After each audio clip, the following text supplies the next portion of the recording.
أو كما قال عليه الصلاة والسلام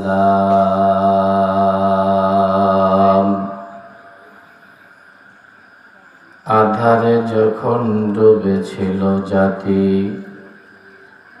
ছিল না আলোর বাতি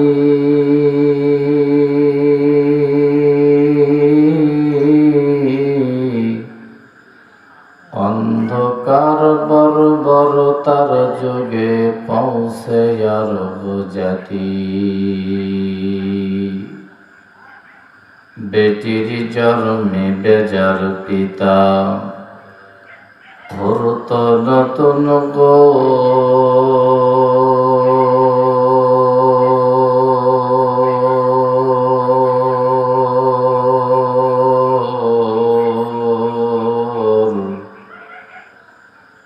কন্যা সন্তান জন্মিলে মায়ের কাঁপিত সে অন্তর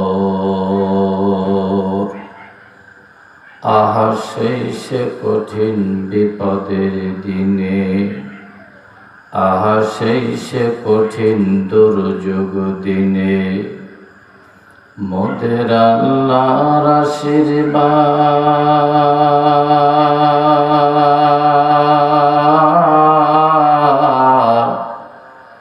ধরনের কোলে পাঠিয়ে দিলেন রাসূল মুহাম্মদ। কালিমা পড়েন লা ইলাহা ইল্লাল্লাহ লা ইলাহা ইল্লাল্লাহ লা ইলাহা।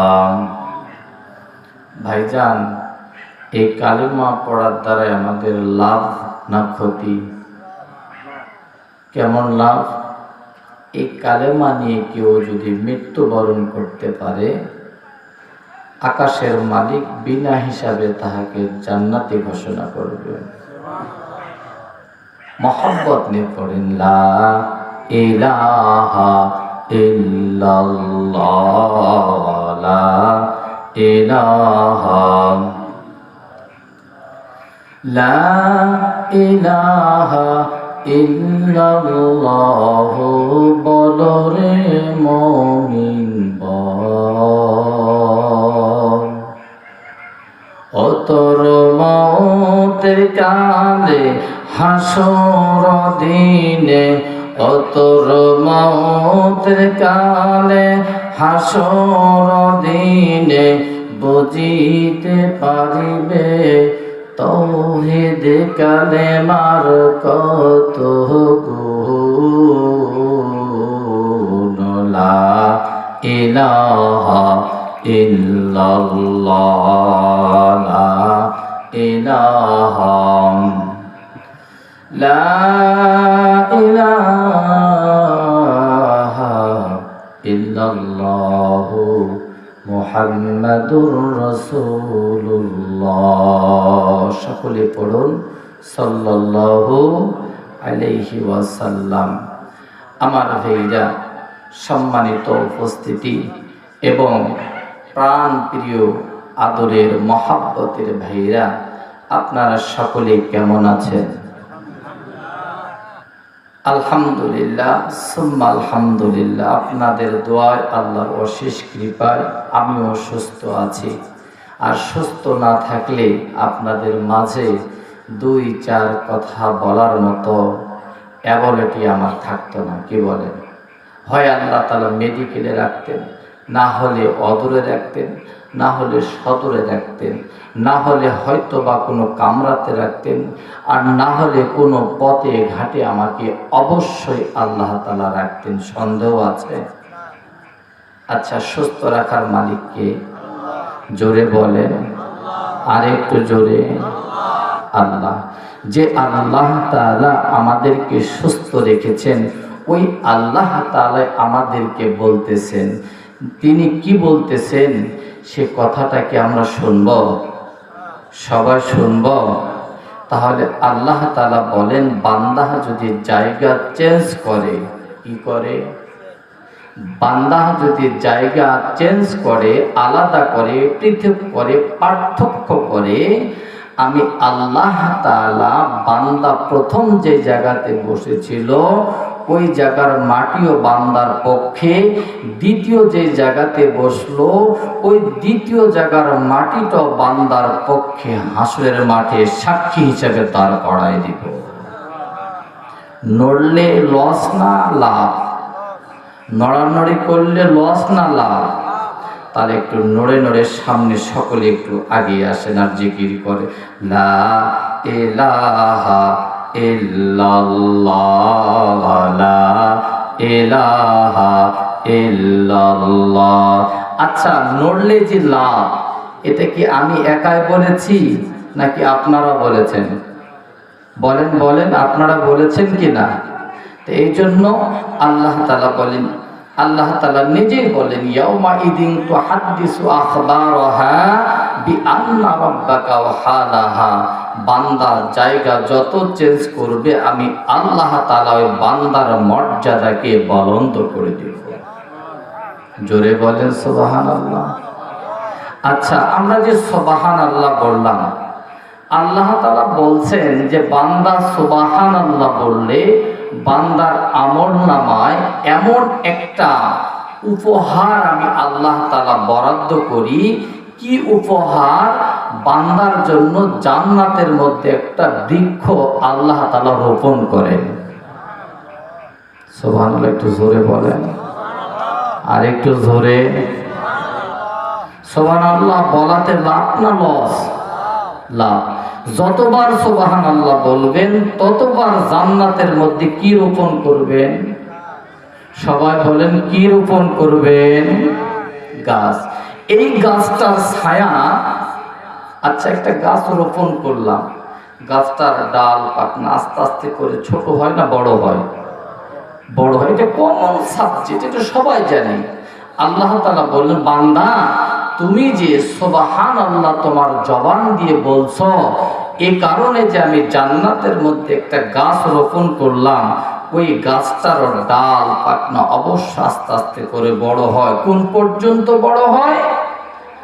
আল্লাহ পাক রব্বুল আলামিন বলেন আমার বাবাজিরা, আমার ভাইরা,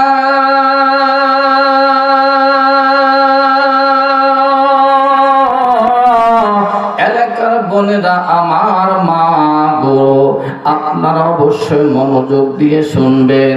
আল্লাহ তাআলা যে গাছটা রোপণ করলেন, এই গাছটা আস্তে আস্তে করে ছায়া এত দূর পর্যন্ত বড় করে দেয়।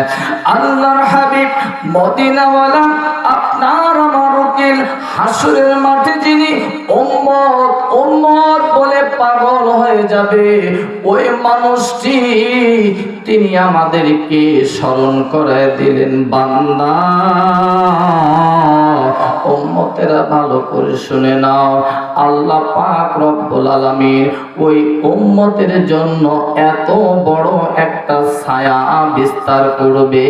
গাছের গোড়া থেকে ছায়া পর্যন্ত একটা তেজি ঘোড়া 70 বছর পর্যন্ত দৌড়াবে, ওই ছায়া ওভারটেক করতে পারবে না। আস্তে বলে সুবহানাল্লাহ, একটু আওয়াজ করে করে বলে সুবহানাল্লাহ।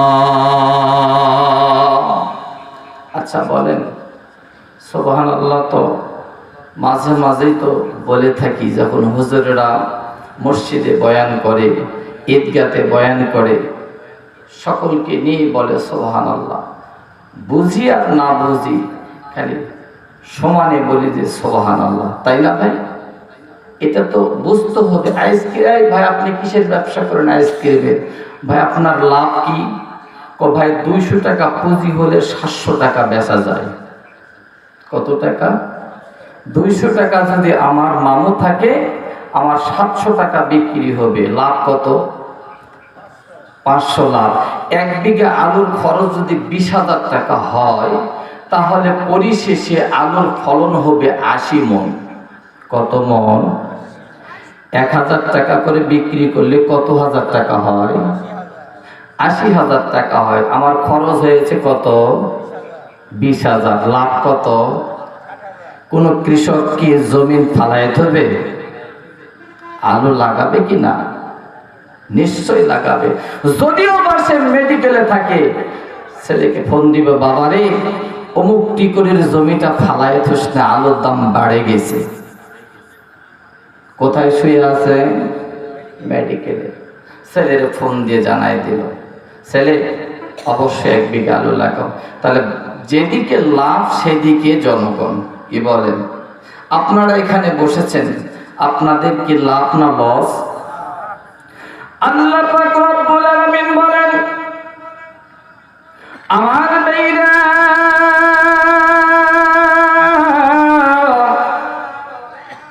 ইল্লা হাফাতুমুল মালাইকা ওয়া গাশিয়াতুমুর রাহমা ওয়া নাযালাত আলাইহিমুস সাকিনাহ ওয়া যাকারাহুমুল্লাহু ফি মান ইনদা। মুসলমান ভাইরা, আমরা এই জায়গার মধ্যে বসেছি, আমার মালিক এত খুশি হয়েছে, এত আনন্দিত হয়েছে, যে সমস্ত বান্দাগুলি ময়দানে বসলো, সামিয়ানার নিচে বসলো, আল্লাহ বলে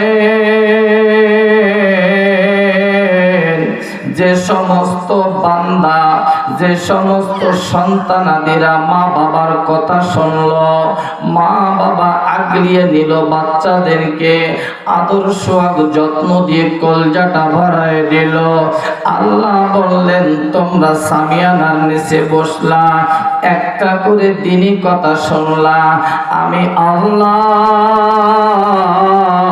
প্রথম সেফতারের উপহার থাকবে, প্রত্যেকটা কথার বিনিময়ে 1000 নফল ইবাদত প্রত্যেকটা বান্দার আমলনামায় সঞ্চয় করে দেব। বলেন সুবহানাল্লাহ।